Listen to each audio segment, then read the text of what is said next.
Venimos de un proceso electoral muy complicado, muy violento, llegamos a la llamada alternancia de poderes que, aunque nos han prometido el cambio, en el ejercicio del poder no podemos pensar que por decreto o con buenas intenciones acabarán las agresiones a periodistas.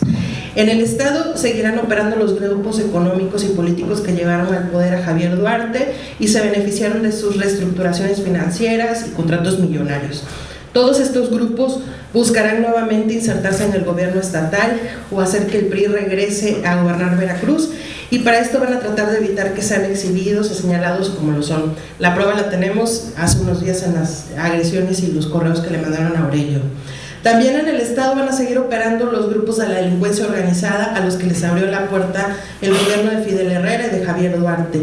Se van a seguir disputando territorios y van a seguir presionando a los periodistas para que no se metan en sus asuntos y para que no documenten ni le pongan nombre a los cientos de muertos que están dejando su paso. Otro factor es que en los próximos 2 años tendremos 2 procesos electorales muy competidos y el gobierno federal va a intentar ganar posiciones para no perder la presidencia. A nivel local, los alcaldes van a seguir presionando a los medios para que no se les cuestione o se haga investigación que revele sus desvíos o la falta de eficiencia en la administración para no poner en juego las elecciones. De esta forma seguirán exigiendo los despidos de los reporteros y en algunos casos les darán su sustito para que le bajen. Los medios de comunicación seguirán en manos de los políticos y las condiciones de trabajo que ofrecen a los periodistas los seguirán volviendo vulnerables. Los salarios de miseria, la obligación de buscar convenios para ganar una lanita extra y la necesidad de trabajar en 2 o 3 medios para sobrevivir van a seguir. Los grupos económicos, políticos y de la delincuencia organizada seguirán interactuando en el Estado y estos seguirán siendo agresores de los periodistas. Bajo este contexto de intereses variados, los periodistas veracruzanos seguirán trabajando en un campo minado, donde la publicación de una nota o una columna puede hacer explotar algún tema y llevarse en el paso al reportero. Este contexto no va a cambiar aunque haya alternancia en el gobierno. Estos grupos de poder seguirán agrediendo periodistas, primero porque pueden y segundo porque nadie los castiga. Ahí es donde creo que es la conveniencia de que siga la comisión. La CEAP nació en 2012 después de una serie de manifestaciones del gremio de periodistas. Ya han hecho aquí una evaluación de cómo nació y todos los intentos de comisión que hizo Fidel Herrera y Javier Duarte. Y aunque muchos periodistas abusaron y buscaron la protección y buscaron irse de vacaciones, porque también tenemos que reconocerlo, en otros casos sí recibieron apoyo legal o económico para ponerse a salvo.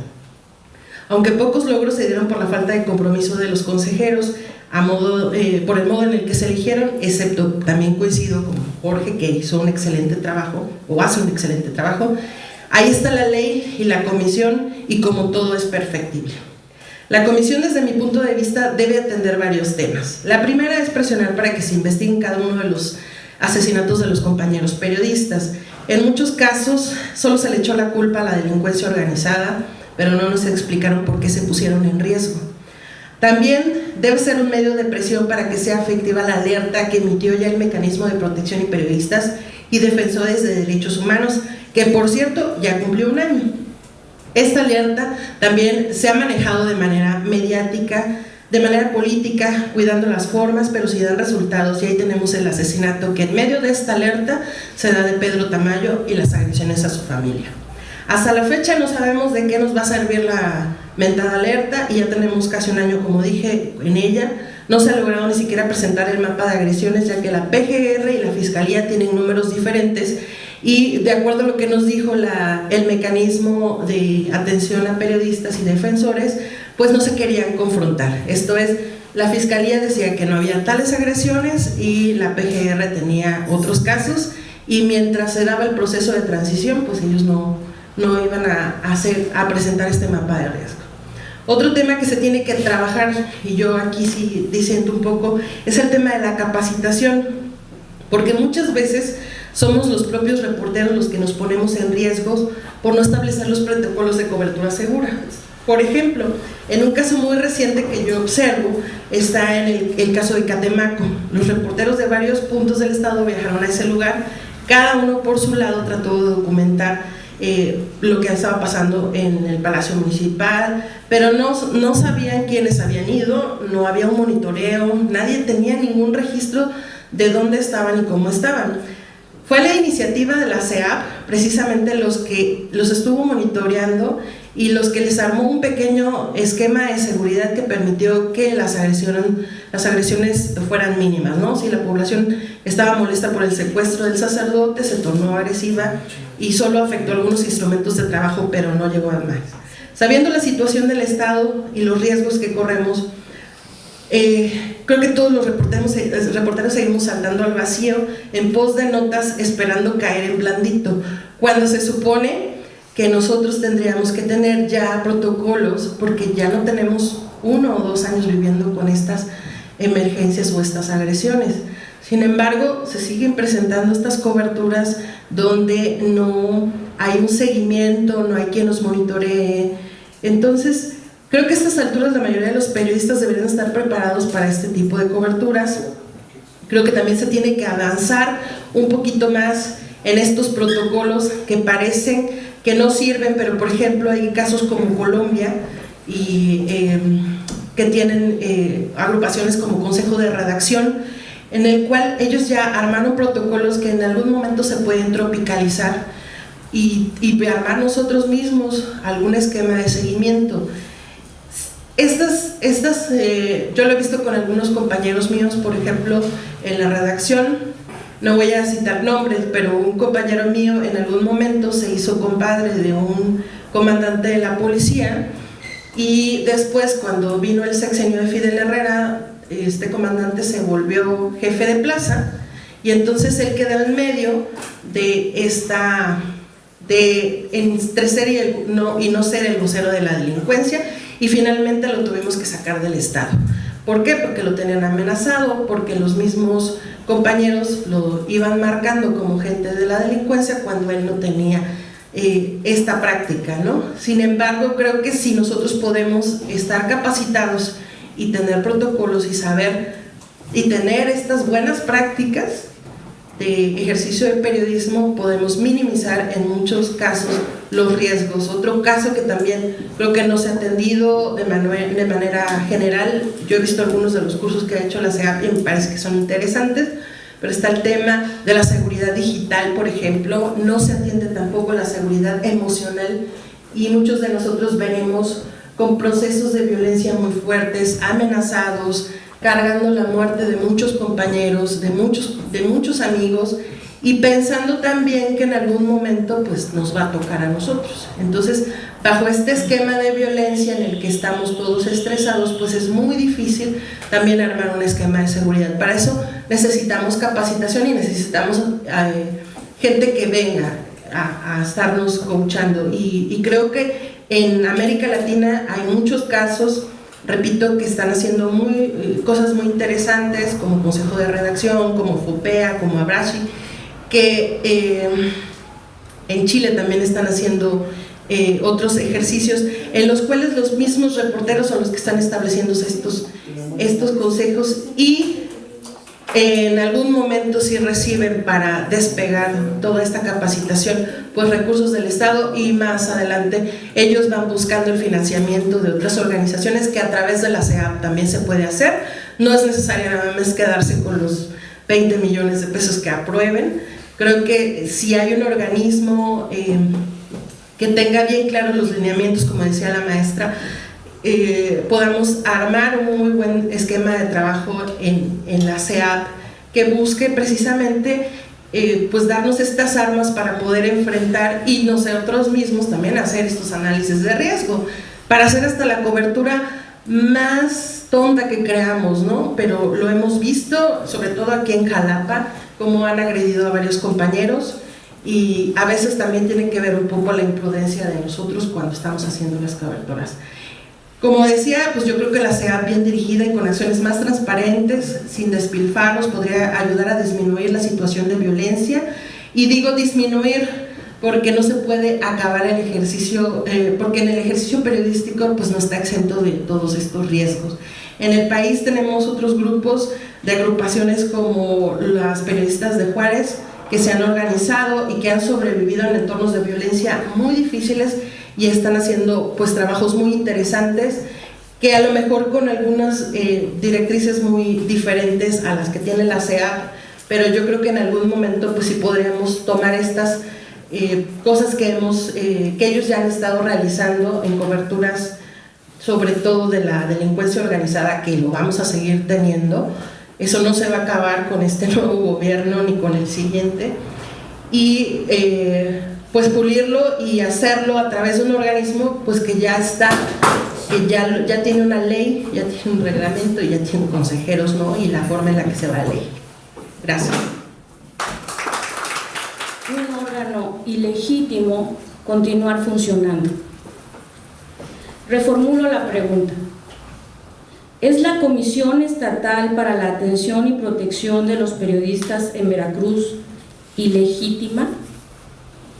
Vamos por partes. Este organismo se constituyó el 18 de diciembre de 2012, 8 meses después del asesinato de la periodista Regina Martínez, estrangulada en su domicilio de Felipe Carrillo Puerto en la ciudad de Jalapa y presumiblemente torturada. Las acciones emprendidas por el gobierno de Javier Duarte fueron ensuciando la investigación del caso, desde hacer filtraciones asegurando que la causa de su deceso fue un asunto pasional, hasta sustentar toda una investigación en solo un elemento, la confesión de uno de los acusados. De ese penoso periodo, la única certeza que hoy tenemos es que el ADN encontrado en la escena del crimen no coincide con quienes fueron acusados por la Fiscalía.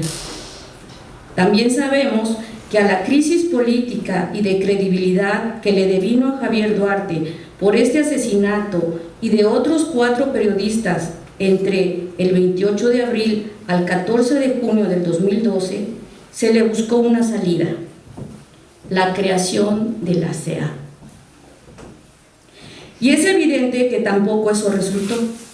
Es decir, la CEA tampoco sirvió para contener el daño a su imagen demeritada para ese momento a nivel internacional. El crimen de Regina fue repudiado por la UNESCO, el gobierno de Francia, Reporteros Sin Fronteras, Comité para la Protección de los Periodistas, Relatoría Especial para la Libertad de Expresión de la Comisión Interamericana de Derechos Humanos, etcétera, etcétera, etcétera. Pero la CEA guardó silencio por los asesinatos que ocurrieron antes y por los que se dieron después de su aparición. Y su silencio se dio mientras que muchos reporteros tampoco podían hablar.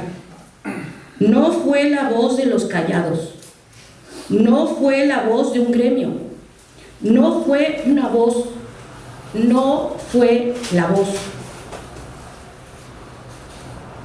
Regresemos a la segunda pregunta. ¿Es la Comisión Estatal para la Atención y Protección de Periodistas de Veracruz legítima? El concepto de legitimidad indica la aceptación por parte de una colectividad institucional, administrativa, social, de una acción, opinión, entidad, movimiento social, cultural, científico y político.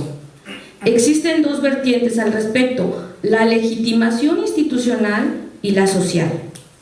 La CEA tiene la legitimación institucional dado que se basa en un marco legal conformado por el artículo 67, fracción quinta de la Constitución de Veracruz. Aún con esa legitimación institucional, no cumple con lo planteado en sus atribuciones que especifica el artículo 3 de la ley de dicha comisión, la protección de periodistas. La facultad más importante de la comisión es la de otorgar las medidas de protección que estime conveniente.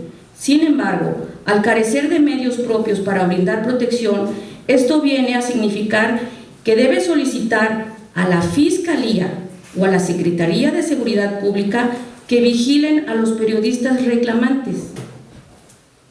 Y dado que en gran cantidad de ocasiones el acoso y o agresiones a este gremio provienen del propio gobierno, esto se traduce en pedir a las propias instituciones victimarias que protejan a la víctima. Sumado a esto, el hecho de que sea el gobernador quien nombre a los comisionados y al secretario ejecutivo de la CEA con la aprobación de 2/3 partes del Congreso, impide un ejercicio crítico e imparcial por parte de sus integrantes. Finalmente, la independencia financiera que legalmente debe de tener la Comisión se ve contrapuesta con la atribución de la Secretaría de Finanzas y Planeación del Gobierno del Estado para administrar los recursos antes de que sean otorgados a las entidades, lo que permite al Ejecutivo premiar o castigar a la SEAP basándose en su propio criterio. En cuanto al concepto de legitimación social, este tiene que ver con el aval de la polis. Se da la aceptación si solo un punto de vista, propuesta, iniciativa política, científica, filosófica y religiosa es congruente para con su paradigma, modelo a seguir de su periodo histórico. Por paradigma se debe entender el conjunto de creencias previamente aceptadas por la comunidad, las cuales son la base de los diferentes cursos de acción de los ciudadanos que conforman un sector geográfico.